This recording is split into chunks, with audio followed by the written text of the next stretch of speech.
स्वागत है आपका एक बार फिर future city of India Rajkot में। अब हम आ चुके हैं अपने आखिरी पड़ाव पे। आखिरी इसलिए क्योंकि हमारे साथ अब शहर की जानी मानी हस्तियां मौजूद हैं और हम ये जानने की कोशिश कर रहे हैं कि राजकोट कैसे बनने वाला है भविष्य का शहर और आने वाले सालों में शहर की तस्वीर कैसी होगी। बिल्कुल, और आगे चलकर कैसे न सिर्फ देश के बल्कि दुनिया के नक्शे पर राजकोट अपनी छाप छोड़ेगा। यहाँ पर मैं इंट्रोड्यूस करना चाहूंगी राजकोट की मेयर रक्षाबेन बोरिया को, जो हमारे साथ यहाँ पे शामिल है। साथ ही हमारे साथ हैं जेवी अड़िया साहब, वीपी फाइनेंस अतुल ऑटो, और हैं पराग तेजोरा, स्वराष्ट्र व्यापार संघ के प्रेसिडेंट। और मेरे साथ यहाँ पर मेरे दाहिनी ओर मौजूद हैं राजकोट के डिस्ट्रिक्ट कलेक्टर राजेंद्र कुमार, जो आपको बताएंगे सरकार की तमाम योजनाओं के बारे में। और साथ ही साथ एम.के. पादलिया, जो वाइस चांसलर हैं सौराष्ट्र यूनिवर्सिटी के। तो यहाँ के लोग किस तरह से उस मौके का इस्तेमाल करने के लिए तैयार हो रहे हैं जो गुजरात की और राजकोट की ग्रोथ में उन्हें मिल रहा है, यह हम इनसे जानेंगे। और साथ ही Rupesh Mehta, back power CNC के MD, इनसे जानेंगे हम इंडस्ट्री के हालात किस तरह से यहाँ पर देखने को मिल रहे हैं। आइए शुरुआत करते हैं मेयर साहिबा से, क्योंकि शहर की जनता को और शहर की जनता के जो सपने हैं उनको आप रिप्रेजेंट करती हैं।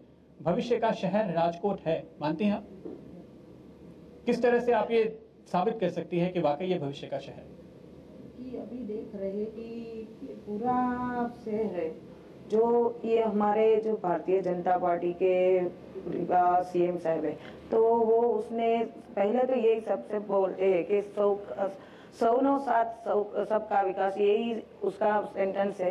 तो उसकी तरह से देखते जाते तो ये अभी रूडा के बारे में देखते हैं तो उसमें जो और रेलवे फाटक, ओवर ब्रिज है, पानी की समस्या जो हमने अभी ये राज्य सरकार से लिया है, तो 500 करोड़ का प्रोजेक्ट रखा है, तो उसमें पानी का भी ज्यादा हल हो जाएगा। जो अगले सालों में कोई ये अभी ये कुदरत की मेहरबानी नहीं हुई, इसीलिए थोड़ा दिक्कत है, मगर आगे देखते हैं तो ये जो 500 करोड़ का प्रोजेक्ट रखा है तो उससे हमें लगता है कि कोई प्रॉब्लम नहीं होगी। ऐसा क्या काम चल रहा है जैसे आपको लगता है कि ये जो किल्लत है वो सुधर जाएगी, दूर हो जाएगी?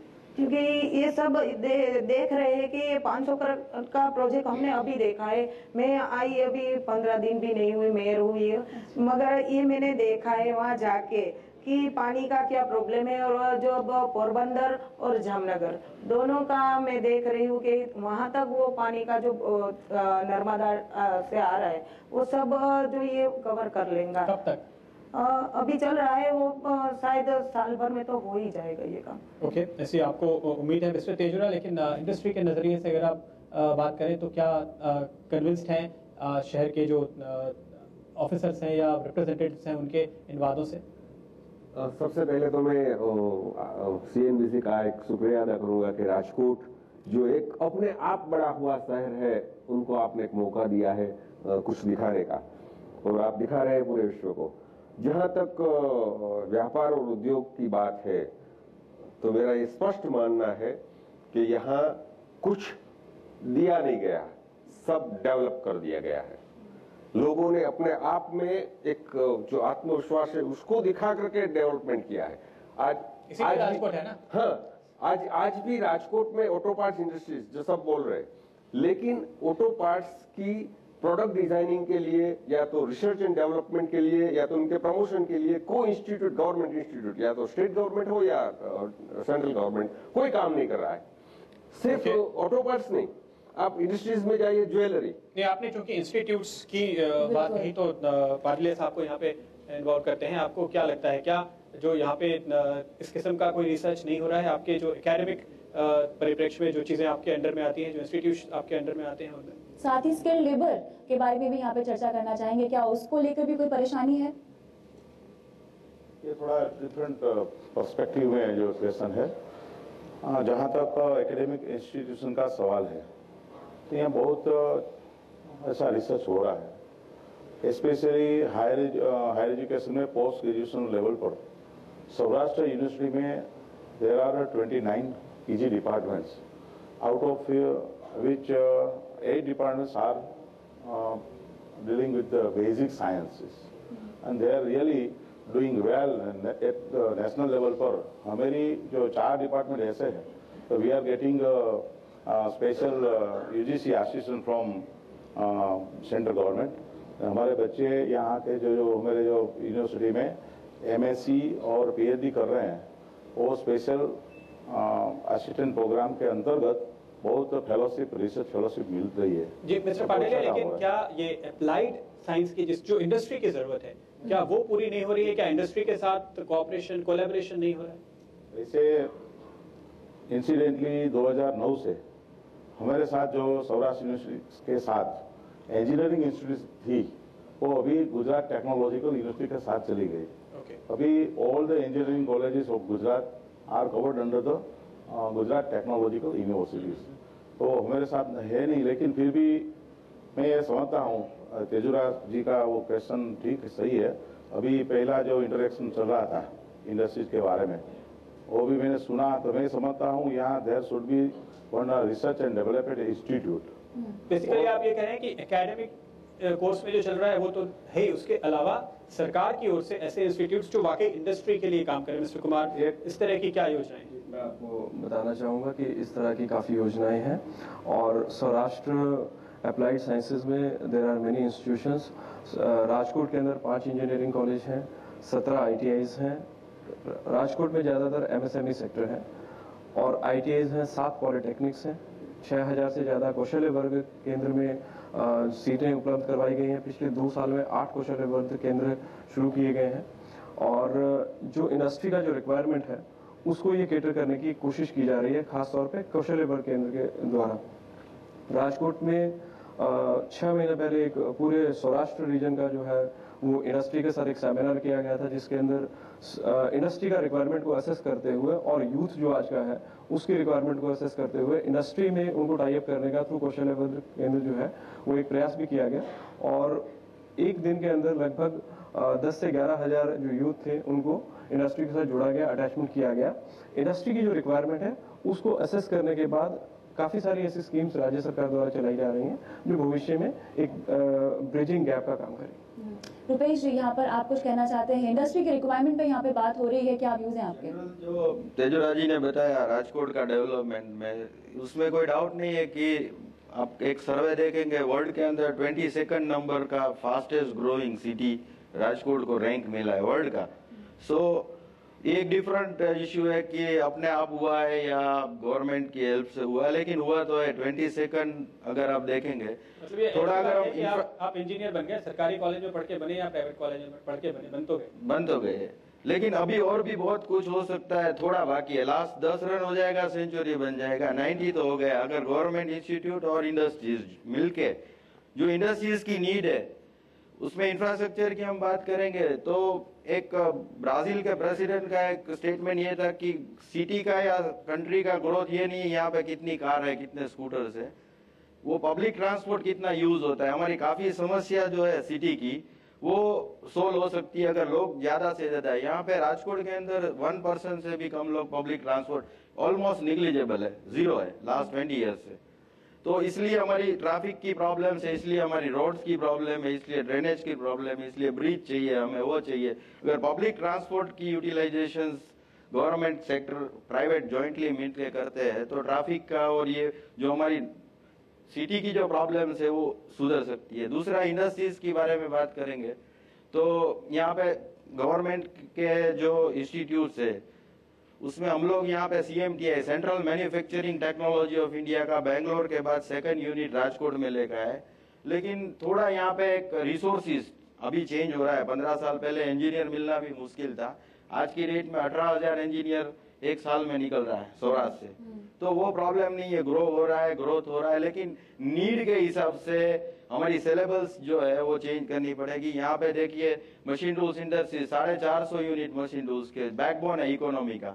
मशीन होगा तो ऑटोमोबाइल बनेगा, रोबोट्स बनेंगे, कंपोनेंट बनेगा। हमारी नीड ये हमें स्किल मैन पावर नहीं मिल रहा है और ये इंजीनियर्स जो पढ़ के निकल रहे हैं उसको जॉब नहीं मिल रही है, तो बहुत बड़ा गैप है। इनको काम नहीं मिल रहा है, हमें लोग नहीं मिल रहे हैं। तो कहाँ पे है सिलेबस जो हमारी है, डिप्लोमा इन मशीन टूल्स के लिए हम लोग ट्राई कर रहे हैं AICT के थ्रू। यहाँ पे राजकोट में जो भी डिप्लोमा इन मशीन टूल्स कर सकता है उसको जॉब मिल सकता है, इंडस्ट्रीज के साथ जॉइंटली वो स्टाइपेंड भी मिल सकता है। तो एक यहाँ पे एक नीड बेस तो है, राजकोट में एक पोटेंशियल तो है। इंजीनियरिंग के अंदर इंडिया का 2nd लार्जेस्ट सिटी आप ड्राई में बोल सकते हैं। यहाँ पे फार्मा नहीं है, यहाँ पे केमिकल्स नहीं है, क्योंकि यहाँ जो पे जो ड्राई इंडस्ट्रीज हैं जैसे कि आप बता रहे हैं वो काफी हद तक कामयाबी से काम करने की कोशिश कर रहे हैं, पर कुछ एक गैप्स जरूर यहाँ पर मौजूद है। मिस्टर आलिया, आपकी राय में कैसे आप मैनेज कर रहे हैं इन गैप्स को? अभी जो यहाँ पर गैप हो रहा है इंडस्ट्री और इंडस्ट्री की रिक्वायरमेंट के बीच में, तो resource optimization is the biggest challenge against all the industrialist. इस हिसाब से देखा जाए तो हमको अभी जो चाहिए इंफ्रास्ट्रक्चर के हिसाब से वो है कनेक्टिविटी। हमारा जो लेबर, जो तेजुरा जी ने बोला, रुपेश जी ने भी बोला, लेबर का जो 10 साल का विजन लेके ओवरऑल एक मास्टर प्लान बना के इसको सिंक्रोनाइज करना है इंडस्ट्री की रिक्वायरमेंट के साथ। So it requires to attract large industry as well. जो राजकोट का डेवलपमेंट हुआ है अभी तक वो है स्मॉल एंड मीडियम एंटरप्राइज से। तो अगर लार्ज इंडस्ट्री को भी यहाँ पर अट्रैक्ट करते हैं, that will definitely help to grow further and it can take the city to the next level.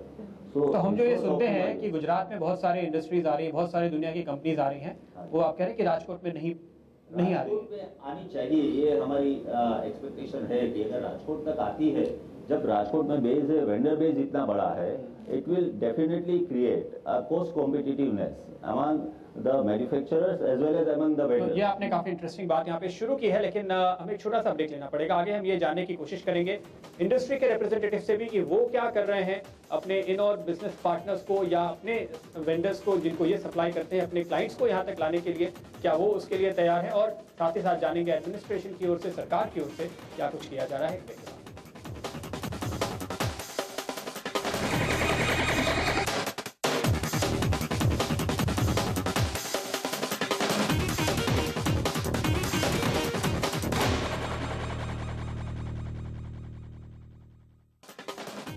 स्वागत है आपका एक बार फिर future city of India Rajkot में, और हमारे साथ राजकोट शहर की जानी मानी हस्तियां मौजूद हैं। हम ये जानने की कोशिश कर रहे हैं कि राजकोट कैसे भविष्य का शहर है और बेहतर बनने की तैयारी में है, किस तरह की संभावनाएं, अपॉर्चुनिटीज यहाँ पर नजर आती हैं कारोबार के लिहाज से। ब्रेक पे जाने से पहले जैसे कि मिस्टर आलिया यहाँ पे कह रहे थे कि गुजरात में बहुत सारी कंपनियां आ रही हैं, बहुत इंडस्ट्रीज आ रही हैं, लेकिन ऐसे बड़े उद्योग दरअसल राजकोट का रुख नहीं कर रहे हैं। मिस्टर कुमार, क्या आप भी ऐसा मानते हैं? आपके सरकारी आंकड़े क्या कहते हैं? कितने प्रोजेक्ट दरअसल राजकोट की तरफ आए हैं और इनको लाने के लिए आप क्या करेंगे? राजकोट में 2013 के इंडस्ट्रियल समिट में 713 MOUs हुए हैं। ये सही है कि उनमें से ज़्यादातर MSME सेक्टर के हैं। लार्ज सेक्टर इंडस्ट्री जो है राजकोट में अभी नहीं है, और large and medium scale industries सिर्फ 58 यूनिट्स राजकोट डिस्ट्रिक्ट में पूरे हैं। मैं ऐसा मानता हूँ कि लोकेशनल एडवांटेज बहुत बड़ा है राजकोट का। राजकोट सौराष्ट्र का सबसे बड़ा शहर है। राजकोट में एयरपोर्ट है। मुंद्रा और कंडला जैसे वेस्टर्न कोस्ट के मेजर पोर्ट से नियरेस्ट मेट्रो सिटी राजकोट ही है। दूसरा, राजकोट की रेल लाइन कनेक्टिविटी है, नेशनल हाईवे से कनेक्टिविटी है, तो एक बहुत बड़ा लोकेशनल एडवांटेज इसके पास है। MSME सेक्टर बहुत ज़्यादा बहुत डेवलप्ड है। राजकोट में 15,000 से ज़्यादा MSME सेक्टर के यूनिट्स हैं। काफ़ी बड़ा बेस मशीन टूल इंडस्ट्री का है, काफ़ी बड़ा बेस सिरामिक इंडस्ट्री का है, काफ़ी बड़ा बेस टेक्सटाइल सेक्टर में MSME सेक्टर का है। तो एक लोकेशनल एडवांटेज बनता है इंडस्ट्री के लिए। एक इंटरेस्टिंग बात यह है कि यहाँ पे जैसे कि भी मिस्टर मेहता कह रहे थे कि 21वां फास्टेस्ट ग्रोइंग शहर तो दुनिया में ऐसे ही है, तो मिस्टर अडिया, क्या जरूरी है कि बड़ी इंडस्ट्री यहाँ पे हो? MSME को ही अगर उसी रफ्तार से आप बढ़ाते रहें तो यहाँ पे रोजगार, शहर का डेवलपमेंट, इन्वेस्टमेंट का मौका अपने आप बनेगा। क्या यहाँ पर शायद आप पहचान देने की बात कर रहे हैं जो शायद राजकोट को अभी तक नहीं मिली है? नहीं, अभी तक जो पहचान मिली है, मगर उसको और आगे ले जाने के लिए there should be a balance growth in the system, और तभी ये 22वां नंबर या उससे आगे जाके 15वां नंबर या it can be the fastest growing city of the world. But to continue this momentum, there should be, the base infrastructure available with the city. Like आज, again I'm not complaining, but Rajkot is connected by air only with Mumbai. If it is the 22nd fastest growing city of the world, it should be at least connected throughout the nation. The same is the rail connectivity is restricted up to Ahmedabad. The large connectivity should be brought it up to Rajkot as well. So कुछ बुनियादी जो questions है वो यहाँ पर address करने चाहिए। यहाँ पर पॉलिटिक्स और बाकी का जो इंफ्रास्ट्रक्चरल डेवलपमेंट है, उन दोनों को अलग करके राजकोट को कैसे ऊपर लाया जाए, because it is again Apart from it is 22nd fastest growing city of the world, it is number 4 city of Gujarat as well, and it is a center of the entire Saurashtra and Kutch region. तो ये अगर बुनियादी ढांचे को अगर सही तरीके से करेक्ट करके एक मास्टर प्लान बनाया जाए तो डॉक्टर साहब जैसे कि ये कह रहे हैं कि पॉलिटिक्स को और डेवलपमेंट को अलग रखते हुए जो बैलेंस जो फेयर शेयर है राजकोट को जो मिलना चाहिए दरअसल गुजरात के विकास में हिस्सा वो नहीं मिल रहा है, इसके लिए क्या करेंगे? ये बात गलत है कि दोनों को साथ में रखते चलते ने दो जो एक वैन है वैन उसके साथ दो पहिए ठीक से चलते दो साथ में है तो ठीक से चल सकते, एक अलग रख दे तो कभी वो साथ में हो जो हमारा मुकाम है वहाँ तक हम नहीं पहुँच सकते। नहीं, लेकिन अब ये लगातार सुन रहे हैं यहाँ की इंडस्ट्री में बहुत ग्रोथ तो हो रही है, फिर भी इनकी लगातार शिकायत है कि जो हुआ हमने किया, लाइट तो हमने लगाई, सड़क तो हमने बनाई, सरकार कुछ नहीं बनाती। एक बात दे कि ये सब बोल रहे हैं ठीक है, मगर जब ये नहीं है तो यहाँ उसका विकास जो बोल रहे हैं उसका वो स्टैंड है वो कहाँ से मिल सकता है? जो नहीं है तो फिर यहाँ क्यों इसने इंडस्ट्रीज लगाई? वो जो प्रायोरिटी प्राथमिक सुविधा है वो नहीं मिल सकती तो यहाँ होते ही नहीं ना वो अपने आप बोल रहे। तो जो छोटा बच्चा है उसको उसके साथ में रखते हम चलते हैं तो उसको थोड़ा बढ़ाना है तो हम साथ दे रहे, तो जो इसमें साथ नहीं देते तो वो कहाँ यहाँ उभरेगा ही नहीं ना, उसका वो जो कंपनी है या कोई भी फैक्ट्री है वो नहीं खड़ी हो सकती। ये गलत बात है कि कोई भी ये सभी जगह पे अभी ये खाना बनाने की चीज तो खाना बनाते हैं तो उसमें जो खाना पब्लिक बढ़ गई है तो उसमें क्या करने का, तो जो वो खाना पकाते हैं उसको मालूम होता है कि क्या करने का है। जी information भी है राजकोट का development through your media we can share this idea with government also and industrialist also कि एक बहुत बड़ा वैक्यूम राजकोट डेवलपमेंट के लिए नया उभरा है, जैसे ऑटोमोबाइल हब हो गया है गुजरात साइड साणंद ये सब, ऐसे राजकोट के अंदर एक बहुत बड़ा अपॉर्चुनिटीज आ रहा है। एक मैंने इंडियन मशीन टूल्स का मैं डायरेक्टर हूँ, हम लोगों ने राजकोट के लिए मैंने एक फिल्म बनाई है वाई राजकोट, यहाँ पे क्यों आना चाहिए। मशीन टूल्स के अंदर वर्ल्ड में जर्मनी नंबर 1, जापान, यूएस, वहां पे एक बहुत बड़ा कॉस्ट का इफेक्ट हुआ है। ये सब लोग चाइना और ताइवान में प्लांट कर रहे हैं सेकंड प्लांट, उनके पास लास्ट 300-400 इयर्स का टेक्नोलॉजी तो है क्योंकि इसलिए हम लोग मशीन टूल्स में 26% इंडिया का जो कंजप्शन है 14,000 करोड़ का, उसमें से हम लोग 3,500 करोड़ का ही प्रोड्यूस करते हैं, बाकी सब इम्पोर्ट हो रहा है। So government is also giving a lots of opportunity, आप पार्क बनाओ, जगह बनाओ, टेक्नोलॉजी बनाओ, रिसर्च सेंटर बनाओ, तो ये जो लोग को सेकंड यूनिट करना है या कोलैबोरेशन करना है इंडिया में, जर्मनी के लोगों को, इटली के लोगों को, यूरोप के या कहीं पे वो राजकोट में लेना आने के लिए मैं प्रेजेंटेशन उनको दिखाता हूँ। वहाँ पे infrastructure why Poona why Bangalore, उनको पूना और बैंगलोर ही चाहिए क्योंकि they are also engineering cities related to machine tools industries also. Number of units और number of employments wise Rajkot का नंबर 1 है पूरे इंडिया में। तो वहीं पे मेरा प्रॉब्लम ये आता है कि आपकी कनेक्टिविटी का प्रॉब्लम है। अगर मैं कॉर्पोरेट ऑफिस यहाँ पे चाइना में लगाता हूँ तो मैं शाम को आके सुबह पहुंच जाऊंगा, अगर बॉम्बे में लगाता हूँ कनेक्टिविटी। यहाँ पे फ्लाइट लगाने की बात है, फ्लाइटों की फ्रीक्वेंसी बढ़ाने की बात है, क्या मोदी जी के प्रधानमंत्री बनने का इंतजार करना पड़ेगा? मिस्टर कुमार, राजकोट अभी जो है बॉम्बे के साथ कनेक्टेड है फ्लाइट से, रोज डेली फ्लाइट्स बॉम्बे के साथ हैं। दिल्ली के साथ कनेक्टिविटी का प्रश्न कई बार उठ चुका है, हम लोग एयरपोर्ट अथॉरिटीज और जो फ्लाइट ऑपरेटर्स हैं उनके साथ एक बार बात कर चुके हैं। This is under consideration. Viable है क्या? वायबल है, यस वायबल है। स्ट्रेट फ्लाइट शायद दिल्ली के लिए वायबल ना हो, बट मे बी उदयपुर होके, मे बी जयपुर होके, मे बी अहमदाबाद होके इसका वायबिलिटी है। ऐसी स्टडी आपने की है? जी, ऐसा हमारा अनुमान है। और ये एक मीटिंग हम हम लोग लगभग 2 राउंड्स ऑफ मीटिंग भी है ऑलरेडी डन, हम लोग पहले ही कर चुके हैं एयरपोर्ट अथॉरिटीज के साथ। और क्योंकि फ्लाइट ऑपरेशन जो है वो ऑपरेटर्स को करना है, उसका क्लियरेंस उनको गवर्नमेंट ऑफ इंडिया से चाहिए होता है, एयरपोर्ट अथॉरिटी से चाहिए होता है। So it's a complex issue जिसमें डायरेक्टली रोल डिस्ट्रिक्ट एडमिनिस्ट्रेशन का नहीं होता है, बट इंडस्ट्री का डिमांड है, पॉपुलर बिलीफ है कि दिल्ली के साथ कनेक्टिविटी होना चाहिए। उसके मद्देनजर एयरपोर्ट अथॉरिटीज के साथ ये प्रश्न हम पहले उठा चुके हैं, इट्स अंडर कंसिडरेशन। और रेल कनेक्टिविटी ऑलरेडी है, राजकोट का दिल्ली के साथ कनेक्टिविटी है, ऑलमोस्ट पूरे इंडिया के साथ कनेक्टिविटी है। सबसे बड़ी प्रॉब्लम ये रेल कनेक्टिविटी है, लेकिन 200 किलोमीटर का फासला 5 घंटे में काटती है रेल। यानी तो कौन अहमदाबाद। कौन कौन प्रेफर करेगा कि भाई इसमें बैठ के अहमदाबाद जाने की बात। हाँ, राजकोट से अहमदाबाद न तो डबल ट्रैक है न इलेक्ट्रिक है, बहुत सारी चीजें हैं। राजकोट बहुत बड़ा डेवलपमेंट कर, आप सोचिए कि कलेक्टर साहब ने बताया कि 15,000 एसएमई है, लेकिन इसमें गवर्नमेंट जीआईडीसी एस्टेट में सिर्फ 1500 है, बाकी के सेल्फ डेवलप्ड इंडस्ट्रियल एरिया है। ऐसा नहीं है। राजकोट में जो 15,000 एमएसएमई है उसमें से मेजर लगभग 3 से 4 major industrial estate GIDC developed है।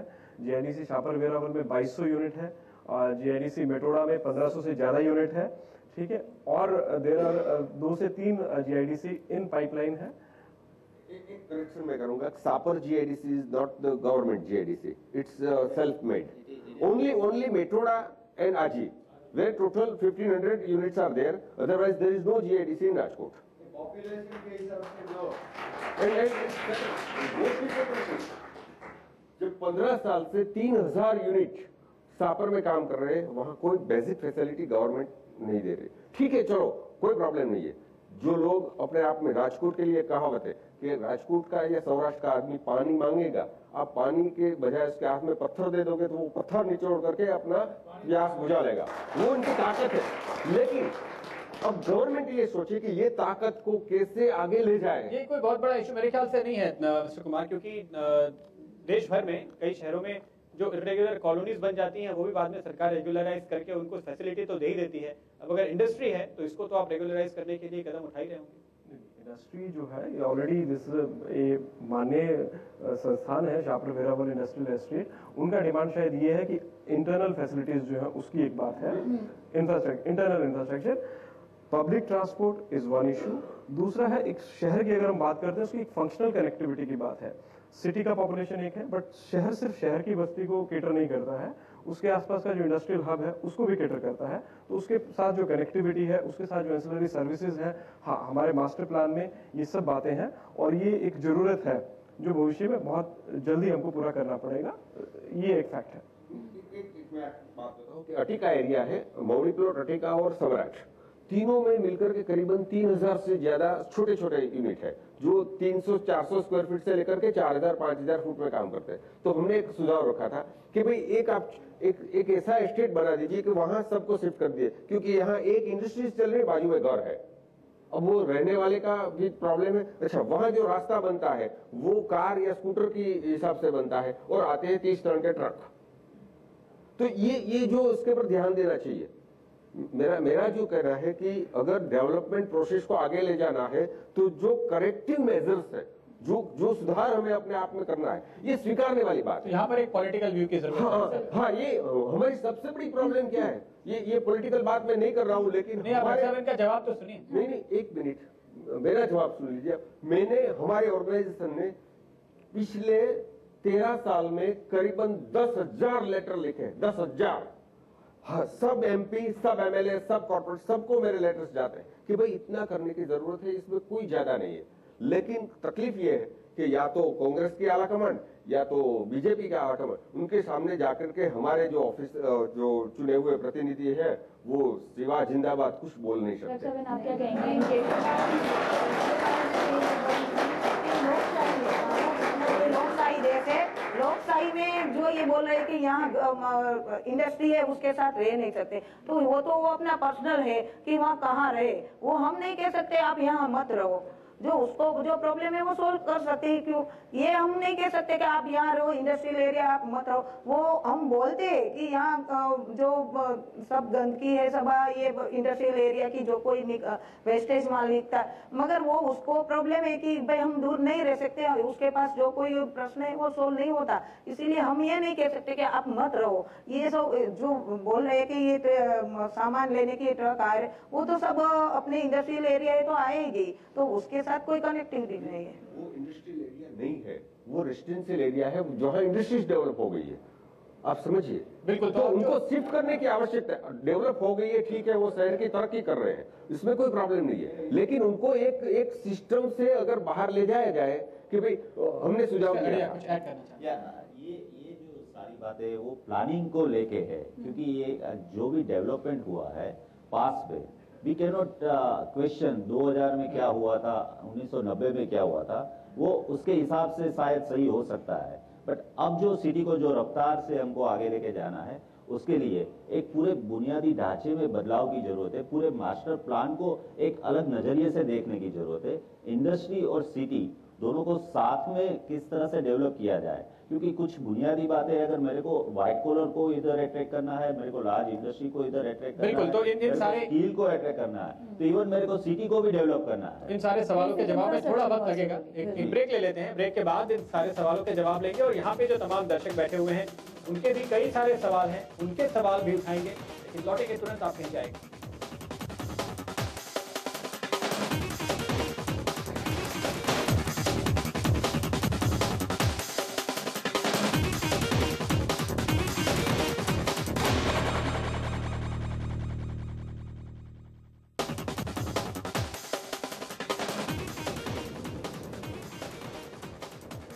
स्वागत है आपका एक बार फिर future city of India Rajkot की इस चर्चा में। हमारे साथ शहर की जानी मानी हस्तियां मौजूद हैं और हम जानने की कोशिश कर रहे हैं कि राजकोट भविष्य का शहर क्यों है और क्या कुछ होने वाला है यहाँ पे, क्या कुछ और करने की जरूरत है।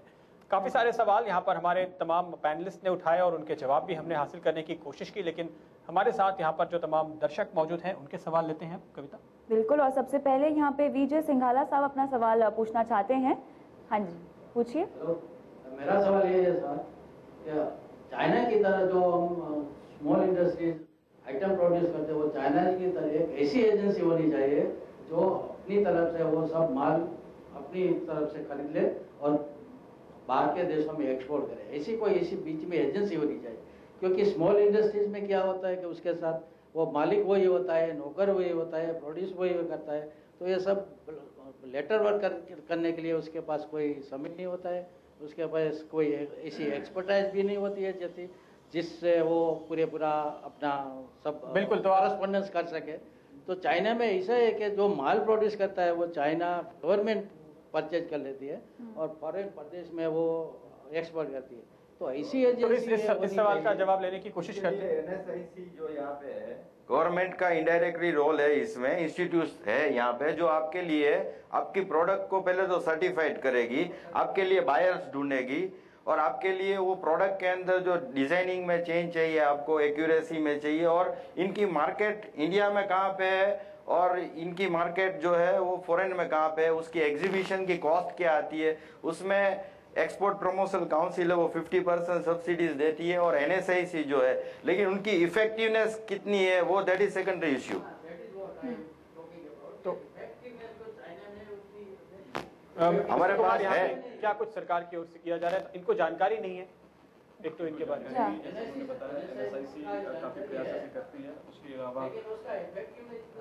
बिल्कुल, आप अगर सुने कि क्या जवाब क्या है। NSIC जो है national small scale industries corporation काम करती है। उसके अलावा बहुत सारे गवर्नमेंट ऑफ इंडिया की कॉर्पोरेशन ऐसी हैं जो ये ब्रांडिंग का काम और इसमें मदद करती हैं। काफ़ी सारा स्मॉल स्केल इंडस्ट्री को जो है वो रिबेट भी दिया जाता है और कंसेशंस भी दिए जाते हैं। आई थिंक एक ज्वाइंटली जो यहाँ की स्मॉल स्केल इंडस्ट्री है, इन फॉरम को ऐसी एजेंसीज के साथ जुड़ने की जरूरत है। जो यहाँ के इंडस्ट्रियलिस्ट हैं उनको इनका एसोसिएशन जो है उनको उनके साथ काम करने की जरूरत है, और ज्यादा जरूरत है, ताकि ये जो कह रहे हैं, इनका कहना है कि कॉटेज और स्मॉल स्केल इंडस्ट्री जो आदमी खुद ही प्रोड्यूस कर रहा है, खुद ही मार्केट कर रहा है, उसको कैसे सपोर्ट किया जाए, उसके साथ लिंक करने की एक जरूरत है।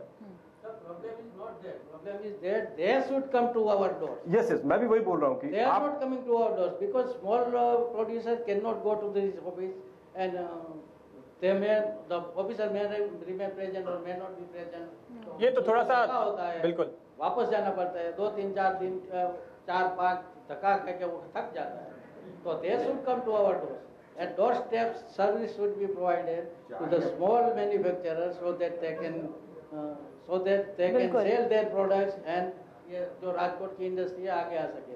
इतनी स्मॉल इंडस्ट्री इतनी हमारे राजकोट में है जो दूसरे, लेकिन आपको माल सब बिल्कुल आपने अपनी बात रख ली। यहाँ पर अब दूसरा सवाल भी ले लेते हैं हम। अभय शाह जो हमारे साथ मौजूद हैं, अभय आप अपना सवाल पूछे।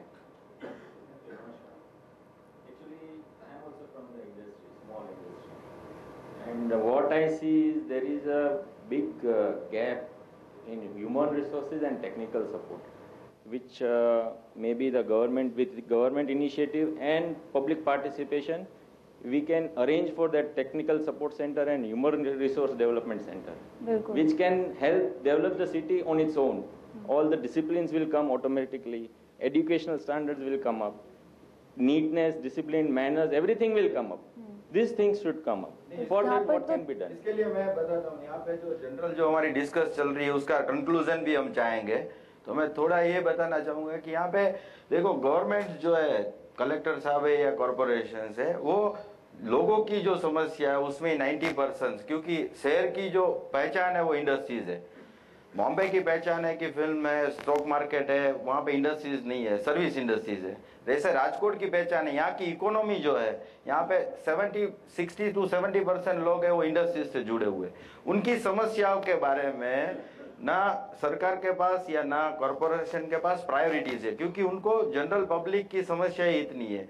यहाँ पे जो काम हो रहा है वो इंडस्ट्रीज के लिए वो एसोसिएशन और चैम्बर्स ही काम कर रही है। यहाँ की ट्रेनिंग प्रोग्राम्स है, यहाँ पे वो रिसर्च एंड डेवलपमेंट लाना, ह्यूमन रिसोर्सेज। तो एक कलेक्टर साहब और कॉरपोरेशन मिलके समस्या का हल क्या है वो भी देखना है कि हमारी नीड्स क्या है। अब जो 10 साल बाद हमें चाहिए वो आज आप आज दे रहे हैं, हमें कल चाहिए वो आपको मालूम ही नहीं है। तो एक जो इंटरेक्शन का गैप बना हुआ है वो अगर हम स्ट्रॉन्ग करते, एक ब्रिज बनाते हैं कि इंडस्ट्रीज की नीड क्या है। जैसे आपने स्किल मैन पावर की बात बताई, लेकिन क्या आपने कोशिश की खुद कलेक्टर जी के पास जाकर अपनी मांग रखने की? समस्या है उसके बारे में हम बताते हैं उनको कि जैसे हमने इंडो जर्मन टूल रूम जो एक सूरत का यूनिट है वो यहाँ पे हम राजकोट में लेके आ रहे हैं, तो उसके लिए कुछ लीगल फॉर्मेलिटीज होती है, तो वो हमें इमीडिएटली मिल जाती है। समय समय पर अपनी मांग रखते आए। इस बात पे रिएक्ट करना चाहूंगा। उनकी जो बात है वो ये है कि इंडस्ट्री को जो रिक्वायरमेंट है, जिस तरह के एजुकेटेड मैन पावर के रिक्वायरमेंट है वो उनको नहीं मिल रहा है। तो एक बहुत बड़ा क्वेश्चन है, ये सिर्फ राजकोट का प्रश्न नहीं बल्कि पूरे देश का और पूरे राज्य का प्रश्न है।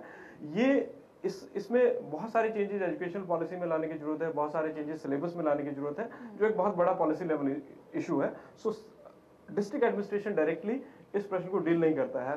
दूसरी, इनका जो कहना है कि हमारा रिक्वायरमेंट क्या है एज अ सिटी, इंडस्ट्री का रिक्वायरमेंट क्या है, लोगों का रिक्वायरमेंट क्या है, और उसके साथ हम कैसे पेश रख पा रहे हैं या नहीं रख पा रहे हैं। तो उसमें मैं आपको बताना चाहूंगा कि इसमें बहुत सारे प्रयास किए जाते हैं। हमारा डिस्ट्रिक्ट इंडस्ट्री सेंटर फंक्शन करता है, जो लगातार इंडस्ट्री के साथ संपर्क में होता है, उनकी जो रिक्वायरमेंट्स है उनको असेस किया जाता है। एक इंटरेस्टिंग बात जो भी यहाँ पर मिस्टर मेहता कह रहे थे उसका जवाब आपसे चाहेंगे कि जो चीज 10 साल बाद चाहिए वो शायद सरकार आज दे रही है और जो अगले साल चाहिए वो आपको पता नहीं है। ऐसा है, there can be a gap between expectations and what is the reality. वो गैप हमेशा रहेगा, वो पर्सनल लाइफ में भी रहता है, वो पब्लिक लाइफ में भी रहेगा। लेकिन there has to be vision document. एक विजन डॉक्यूमेंट होता है, एक मास्टर प्लानिंग होता है। हम लोगों का जो भी मास्टर प्लानिंग किया जाता है वो 35 इयर्स प्रोजेक्शन के साथ किया जाता है। एक ग्रेटर डायलॉग विद इंडस्ट्री उसकी एक जरूरत है, वो एज अ सिटी भी जरूरत है, एज एडमिनिस्ट्रेशन भी जरूरत है, और वो किया जाता है। हमारे यहाँ पे हम लगभग हर 3 से 4 महीने में जिन इंडस्ट्री के साथ एमओयू किया जाता है उनकी मैं खुद एक मीटिंग लेता हूँ कि उनके एक्सपेक्टेशंस क्या हैं, उनका रिक्वायरमेंट्स क्या है, हम लोग क्या उसमें कर पाए हैं। और वही गुजरात की प्रोएक्टिव गवर्नेंस का एक मॉडल भी है कि वी आस्क देम। सामने से वो आते हैं, इनमें से बहुत सारे लोग ऐसे हैं जो हमारे उस मीटिंग में का भाग भी रहते हैं, और प्रोएक्टिवली हम उस चीज को करने की कोशिश करते हैं कि उसमें प्रोसीजरल कुछ प्रॉब्लम है, उसमें लीगल कोई रिक्वायरमेंट है या एक गाइडेंस की इनको जरूरत है, तो हम देने की कोशिश करते हैं और हमारे यहाँ से वो लगातार किया जाता है। और डेडिकेटेड डिस्ट्रिक्ट इंडस्ट्री सेंटर होता है जो इंडस्ट्री की ही समस्याओं को सुनता है, देखता है डे टू डे बेसिस पे। और डिस्ट्रिक्ट में हमारा मंथली एक मीटिंग होता है जिसमें हम उनकी ये इनपुट्स जो है वो लिए जाते हैं। यहाँ पडालिया साहब से भी एक रियलिटी चेक लेना चाहेंगे इसी मुद्दे पर। ये सब जो गैप है हमारा वो डीआईसी, क्योंकि सेंट्रल और स्टेट गवर्नमेंट की जो पॉलिसीज है वो काफी अच्छी है, जिसकी एसएमईज को मालूम ही नहीं है। अब R&D हम करते हैं, R&D के अंदर हमें 5 साल एक्साइज का बेनिफिट है, 50% सब्सिडी, ये नॉलेज है डीआईसी को आती है। अगर डीआईसी स्ट्रॉन्ग बन के इनके साथ जो है कोऑर्डिनेशन का ब्रिज बनाती है, डीआईसी का जो एडमिनिस्ट्रेशन है आप जानते हैं, ये जैसे बताया 3 बार जाओ 4 बार जाओ, आपको एक नॉर्मल इंफॉर्मेशन नहीं मिलता है, लेकिन गवर्नमेंट की पॉलिसीज तो है, इसमें कोई डाउट नहीं है। इंडस्ट्री को तो आप यहाँ पे रिप्रेजेंट कर ही रहे हैं, लेकिन यहाँ पर बडालिया साहब आपसे रियलिटी चेक चाहेंगे यहाँ पर। ये बहुत अच्छा क्वेश्चन अजय भाई ने उठाया। जो ह्यूमन रिसोर्स डेवलपमेंट की जो बात कही, वो ह्यूमन रिसोर्स डेवलपमेंट में माफ कीजिए ज्यादातर इंडस्ट्रीज के लोग अपनी अपनी बात ज्यादा करते हैं। बिल्कुल, आपका जो कंट्रीब्यूशन क्या होना चाहिए अपने आपको, जो it is A all this part of society. अभी जो पब्लिक पार्टिसिपेशन के बजाय जो पब्लिक पार्टिसिपेशन नहीं होगा तो कुछ प्रॉब्लम सोल्व नहीं होने वाले। कलेक्टर साहब ने बताया कितना प्रोजेक्ट्स गवर्नमेंट के हिसाब से केंद्र सरकार और राज्य सरकार का चल रहा है, लेकिन इंडस्ट्री और इंस्टीट्यूशन के बीच जो इंटरेक्शन होना चाहिए वो सही तरीके से नहीं होता है। हमने यूनिवर्सिटी का, हमारा डिपार्टमेंट ऑफ मैनेजमेंट है, डिपार्टमेंट ऑफ केमिस्ट्री फिजिक्स जो हमें प्योर साइंस एंड मैनेजमेंट के डिपार्टमेंट है, वहाँ हमारी यूनिवर्सिटी में there are one cell, it is a IIIC, industry institution interaction cell. और सेल में हम कई बार इंडस्ट्री के लोग को, चैम्बर ऑफ कॉमर्स और इंजीनियरिंग एसोसिएशन के लोग को इन्वाइट करते हैं, लेकिन जो सपोर्ट मिलना चाहिए वो नहीं मिलता है। तो मेहता जी अब आप क्या कहेंगे? यहाँ पे तो लाइन ऑफ कम्युनिकेशन की बात आ गई है। इसके बारे में बताऊंगा, एक बात आपको बताऊं कि आज से करीबन 1.5 साल पहले राजकोट में हमने एक प्रोग्राम किया था एम ट्रेड योग, कि जो मैन पावर की प्रॉब्लम है इंडस्ट्रीज को, करीबन 165 लोगों ने 4 घंटा डिस्कशन करके एक पेपर तैयार किया। सब एक्सपर्ट्स थे बैठने वाले, सब। कहाँ क्या पेपर? पेपर्स तैयार करके GTU में दिया, क्योंकि वो GTU टेक्निकल जो मैटर है GTU, आज तक उनका कोई रिस्पॉन्स नहीं है। मैं उसकी मीटिंग में जाके वो प्रेजेंटेशन देके आया कि इतने लोगों ने ये बताया है, ये प्रॉब्लम्स है, हम इंडस्ट्रीज वाले ये करने के लिए तैयार। ऐसा नहीं है कि हम इंडस्ट्रीज को भी नहीं दे, हमने इंडस्ट्रीज को भी सर्कुलेट किया कि इस तरह से हमारी जो एटीट्यूड है वो चेंज करने की मदद कर सकती है नहीं। इसमें GTU जो है अलग आइडेंटिटी है, उसमें कोई और पाटलिया साहब के अंडर में भी नहीं आता। पाटलिया साहब शायद पाटलिया साहब के अंडर में नहीं आता, लेकिन इसका जो मैं बताता हूँ, इनके लिए जो था इंडस्ट्रीज के अंदर ब्रिज बनाना पड़ेगा। जैसे कि बैंगलोर में मशीन टूल्स डिजाइन कोर्सेज चल रहा है, लेकिन फैकल्टी का प्रॉब्लम है, तो हम लोग इंडस्ट्रीज से उनको देने के लिए रेडी है। मैं खुद सौराष्ट्र यूनिवर्सिटी के अंदर MBA कॉलेज में एज ए गेस्ट लेक्चरर ये बुलाते हैं, हम जाते हैं। मैं जाके आया था, वहाँ पे पूरे हॉल भरा हुआ था। एक बहुत अच्छा एग्जांपल है आपका, तो वहाँ पे नीश मार्केट के बारे में डिस्कशन का सब्जेक्ट था। मैं 3 दिन लेसन करके वो स्टूडेंट को नीड क्या, गैप क्या है, हमें चाहिए कुछ अलग और ये बड़ा कुछ अलग रहे, तो वहाँ पे जाके फिल करने की यहाँ पे बात हो रही है। लेकिन एक छोटा सा ब्रेक लेना पड़ेगा हमें, इस चर्चा को जारी रखेंगे और बहुत सारे और सवाल हैं जो अभी लेने बाकी हैं, तो उसके लिए भी थोड़ा वक्त चाहिए। लौटेंगे तुरंत, आप कहीं जाएंगे।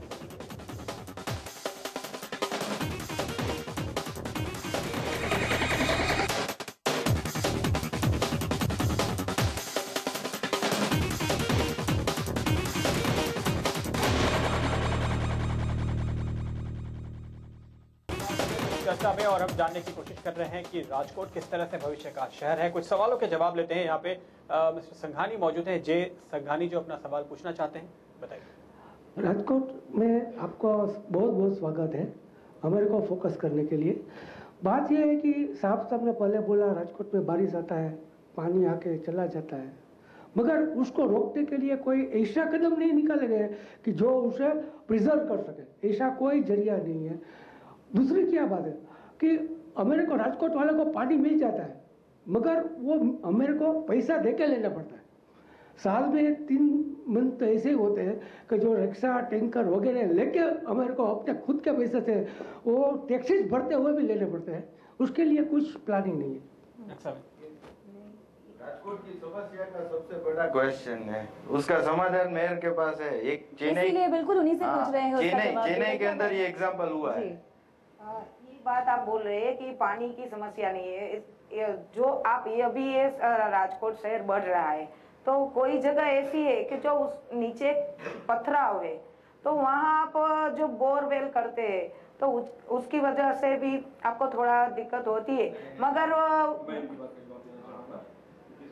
राजकोट में सिटी का पॉलिसी है कि जितना भी नया कंस्ट्रक्शन होता है उसको कंपल्सरी वाटर रिचार्ज करना पड़ेगा, तो सभी के लिए वो कंपल्सरी है। ज्यादातर जो नया कंस्ट्रक्शन हो रहा है उसमें किया जाता है, वो एक चीज है। दूसरा है कि राजकोट से कोई बहुत बड़ी पेरेनियल रिवर नहीं जाती है। सौराष्ट्र एक बहुत छोटा प्लेटू है, बहुत छोटी छोटी नदियां हैं और बहुत सारे डैम बनाए गए हैं। लगभग एग्जॉस्ट कर चुके हैं हम डैम बनाने का। राजकोट जितने छोटे से शहर में 32 डैम्स हैं जो मीडियम स्केल डैम माने जाते हैं और चेक डैम्स अनगिनत है। लगभग हर गांव में एक चेक डैम या एक तालाब रहता है। वाटर कंजर्वेशन पूरे गुजरात में, सौराष्ट्र में और पूरे सौराष्ट्र में राजकोट में लगभग सबसे अच्छा हुआ है। तो ऐसा नहीं कि कंजर्वेशन नहीं हुआ है। जहां तक समस्या की बात है कि पानी का पैसा लिया जाता है, तो मैं आपको बताऊं कि गुजरात सरकार 1 किलोलीटर पानी के पीछे राजकोट तक पहुंचाने में 58 रुपए खर्च होता है और जो रेट लिया जाता है वो 5 रुपए 8 पैसे लिया जाता है। सो लॉट ऑफ मनी जो है वो उसमें सरकार की तरफ से डाला जाता है इस पूरे मैनेजमेंट में। बात है इस वर्ष की समस्या है कि इस वर्ष की समस्या इसलिए है कि पिछले 15 साल का सबसे कम बरसात जो है इस साल हुआ है 800 mm के एवरेज के अगेंस्ट सिर्फ 330 mm बरसात हुआ, तो ये एक लगभग ड्रॉट की सिचुएशन राजकोट में थी। ऐसे में कुछ दिक्कतें आई, लेकिन उसके बावजूद भी राजकोट सिटी को और पूरे डिस्ट्रिक्ट को वाटर ग्रिड के थ्रू, आप इमेजिन कीजिए कि नर्मदा डैम से जो लगभग यहाँ से 1100 किलोमीटर दूर है, वहां से यहाँ तक पाइप पानी पहुंचाया जा रहा है और पूरे सौराष्ट्र को 1 करोड़ 20 लाख लीटर पानी जो है पर डे का दिया जाता है, जो आज भी चल रहा है। So there is lot of efforts which have been put in.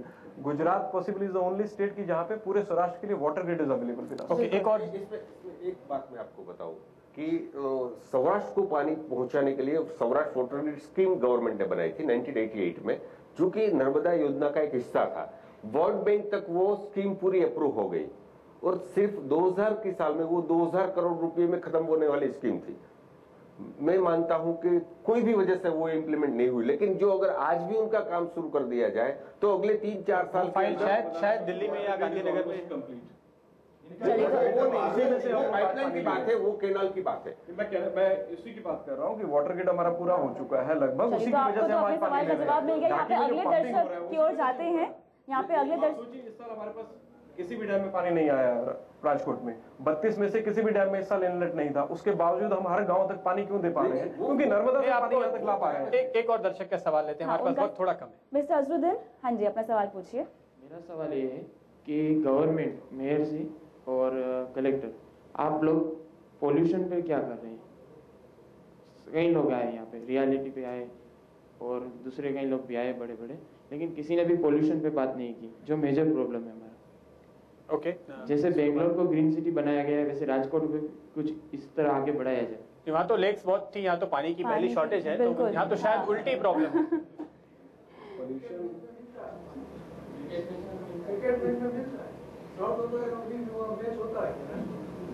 Stadium भी बना। बिल्कुल। ओके, कंस्ट्रक्शन में भी तो पानी चाहिए। जी, जहाँ तक आपका सवाल है कि कंस्ट्रक्शन में पानी चाहिए, तो मैं आपको बता दूं कि इस साल लगभग 3 से 4 कस्बे ऐसे रहे जिनमें हमने कंस्ट्रक्शन भी बैन रखा पूरे समर्स के दौरान, और Jaipur was one of the city की जहाँ पे बिल्कुल पानी नहीं था, तो पूरी सिटी में कंस्ट्रक्शन पे 144 के अंतर्गत बैन लगा दिया गया था। सो नीड बेस्ड जो है हर चीज को असेस किया जाता है और उसके ऊपर एक्शन भी लिया जाता है समय से। जहां तक बात है पोल्यूशन की, pollution is a major challenge, एक मेजर इशू है। उसमें वाटर पोल्यूशन है, एयर पोल्यूशन है, सभी तरह का पोल्यूशन है। काफी सारे इसमें डिसीजंस हैं जो केंद्र सरकार के या राज्य सरकार के पॉलिसी लेवल डिसीजंस है, वो लिए जाते हैं। हमारे लेवल पे जो बात है वो अमलीकरण की बात है, कि इम्प्लीमेंटेशन की बात आती है कि जो एग्जिस्टिंग पॉलिसीज है उनको कैसे इंप्लीमेंट किया जाए।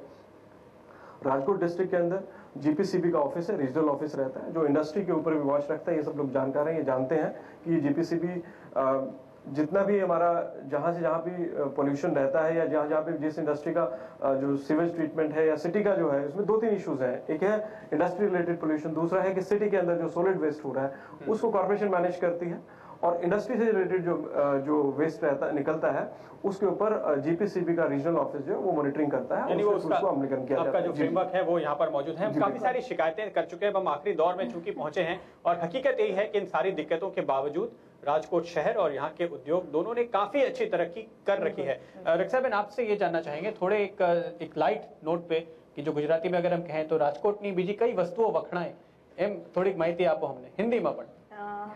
एक तो आपने बोला ये सोना हमारे लिए ऑर्नामेंट्स, फिर खाने के लिए बोले तो पेंडा और गाठिया जो ये हमारी फेमस है, और काफी चीजें ऐसी है जो आप, और ये जो काठियावाड़ी चनिया चोली ये भी एक हमारी यहाँ की आइटम, फैशन की डिजाइन में आइटम अच्छी रहती है।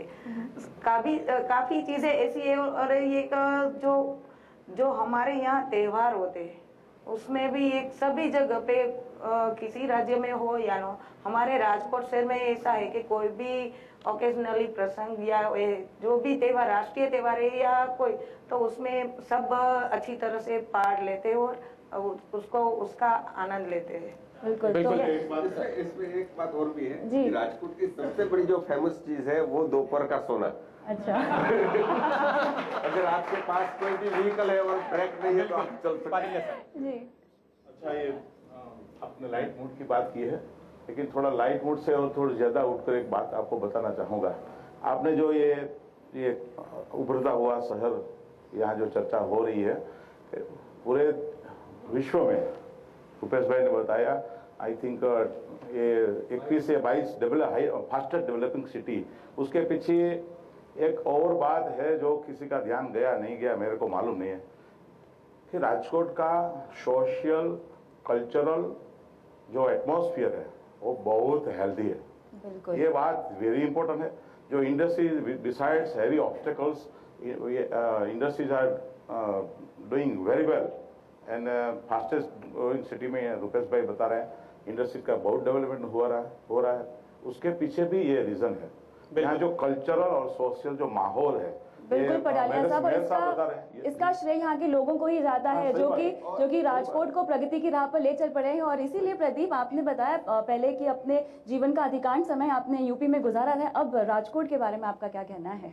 अभी तो मैंने राजकोट देखना शुरू किया, और अगर आपकी कोई प्लानिंग हो कि शो के बाद चलते हैं और देखकर आते हैं और पेंडा खा के और गाठिया खा के आते हैं। यहाँ का जो हमने आइटम बताया उसका टेस्ट कीजिए आप। बिल्कुल। एक बात और शेयर करना चाहूंगा, 22nd फास्टेस्ट ग्रोइंग बताया था आपके एक एनडीटीवी के एक प्रोग्राम में। Rajkot is a safest, collector साहब को अवार्ड मिला था कि वो सेफेस्ट सिटी इन दिस। इसके लिए एडमिनिस्ट्रेशन के साथ साथ जनता भी बधाई की हकदार है, तो आप सभी के लिए तालियां बिल्कुल बजानी चाहिए।